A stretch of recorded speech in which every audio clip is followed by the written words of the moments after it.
What's up, everybody? Jacob Westendorf here. One more time, going through everything with you guys here. It is Monday, May 23rd, 2022. Happy Monday to everyone involved. Andy Herman will be back here shortly, but still taking a much needed vacation. And as if you guys follow him on Twitter, probably seen dealing with some other stuff as well. I won't speak to that just because that's his story to tell. That's all. Today, I wanted to go through and I got your guys' questions through everything. So I asked for some stuff on my Twitter page, which you can follow me at Jacob Westendorf. But I asked for a mailbag. I just wanted to see what you guys maybe wanted to hear about. Like I said, we're in an odd time of the season. It's kind of that dead period between the draft and training camp. OTAs kind of do some stuff. Not really. It's guys in shorts, for the most part. So not a whole lot on that front to really be learned or anything like that. It's exciting, I guess, to see some of the new guys, the rookies, the free agents, stuff like that in a Packers uniform, but that's about it.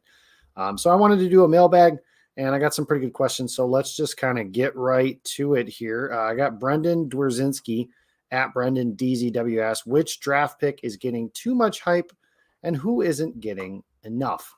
As far as too much hype, I don't like to word it necessarily that way because it makes it sound like I think the player may not be any good. But I certainly don't want to think that way. It's Christian Watson, though, as far as too much. The Packers did give up a significant amount to go up and get him, pick 53 and pick 59 to move up to 34 and grab Watson there in the early second round. Green Bay was able to get him, and there are a lot of people, and some of it is sarcastic. My friend Brandon Snide will tell you he's going to be an all-pro wide receiver in his first season. That's probably not going to be the case. What's more likely is the scouting report given to me by Ross Uglum, which is where the Packers are likely to kind of use him as that fourth wide receiver early in the season. And if they do that, eventually, he kind of finishes as that fourth receiver. It's just hard to make that big of an impact as a rookie. Now, that being said, there's certainly an opportunity there because the Packers, the guys in front of them, Allen Lazard, Randall, nobody in front of them is an established top receiver in the NFL, or at least at an age where they have been. Randall Cobb was obviously very good for quite some time, but he is not that caliber of player any longer. As far as who isn't getting enough hype, and I know this is strange because he was a first-round pick, but I feel like the answer is Davante Wyatt. And probably because he was the second of two first-round picks, but they took Quay Walker with that first pick, and there's been a lot of discussion on positional value and should they have done that, and what all comes to mind on those things for the Packers and what they should have done with those picks or anything of that sort. They didn't do anything different. Obviously, they took a linebacker, but the defensive lineman, Wyatt is somebody Jerry Montgomery pretty much described word for word as far as what they need on their defensive line when he was when he had media availability before the draft. So that was obviously a little while ago. But he basically said, an interior rusher, somebody who could push the pocket and do some of the things that Wyatt is very good at doing. And I think he's going to have an opportunity. He might even have the most opportunity other than Quay Walker to make an impact early and often for this Packers team, because from a talent standpoint, Wyatt is probably the second most talented defensive lineman on this roster right now. And I say that having respect for Dean Lowry's game. I think he's somebody the Packers should be trying to keep. I know there's been some scuffle about a post June 1 cut, and that's just not something I think the Packers should be looking into. The same is true. I think Jerron Reed's a good player, and I kind of like the skill set that TJ Slayton brings, but Wyatt is somebody that I think can do a lot of things for this Packers team. And he's somebody that I think can kind of step in immediately. And I just feel like maybe that's not being talked about. Maybe it's because he's not an edge rusher to where he's going to get those sexy numbers with sacks and everything like that. But and this is based on, my timeline and my observations like that. So based on what I'm seeing, I think the answer is Davante Wyatt, but feel free and tell me in the comments if you think that there's somebody different. The next question came from Scottish Packers fan. He's at Scotland Packers. So some people are saying Sammy Watkins may not make the team, contract, etc. He says IMO, he's the most complete receiver that the Packers have. Blocks, can beat press man, plays X and Z, reads defenses, etc. If he can stay healthy, what are the chances he leads the team in receptions and yards? Well, the first part is the big one, right? If he can stay healthy. He hasn't done that for pretty much his entire career. But when he is healthy, he's a very talented receiver. He's the same guy who got picked in the top 10 of the draft that he was in. Obviously, a little removed from that now, 8 years later, but still a very talented player. Was a highly coveted recruit when he was coming into Clemson from high school. So there's some stuff there. As far as what the chances are, I mean, I think the chances are you can kind of put this entire group into a bucket and spin it out and play the season 10 different ways and spit it out. And it could be different each time that you do that. So what are the chances? High enough, especially if he stays healthy. I mean, if he stays healthy, like you said, he might be the most talented receiver of the veterans on the roster, right? As of right now.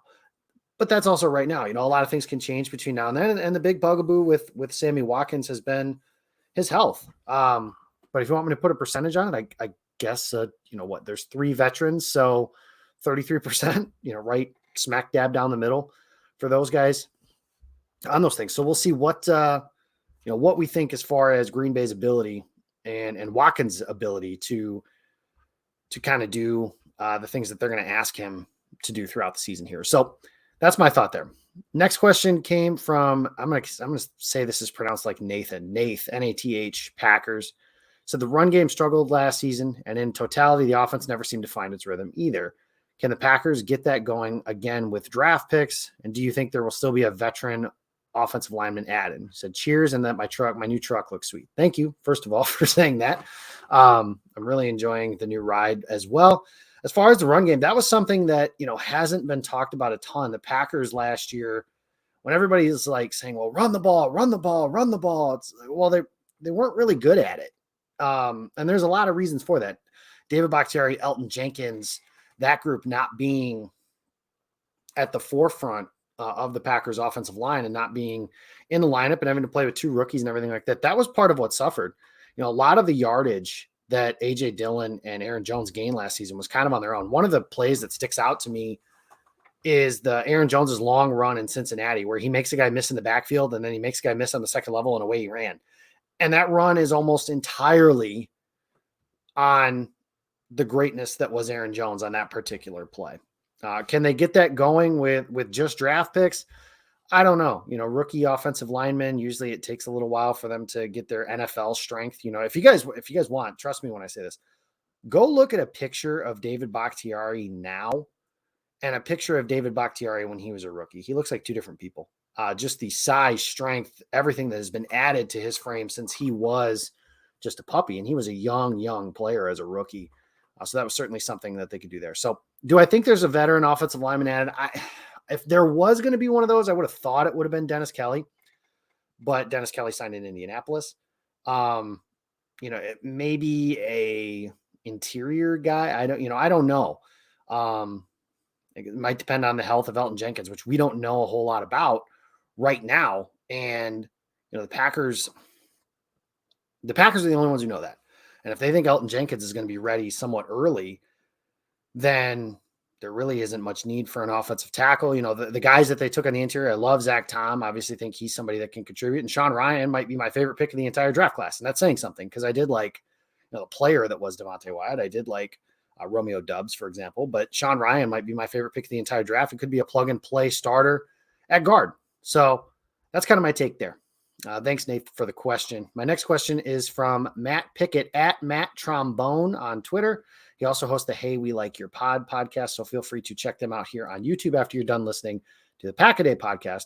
Which rookie, he asked, do I think will be the biggest surprise, the most valuable, the biggest bust, and the most lovable?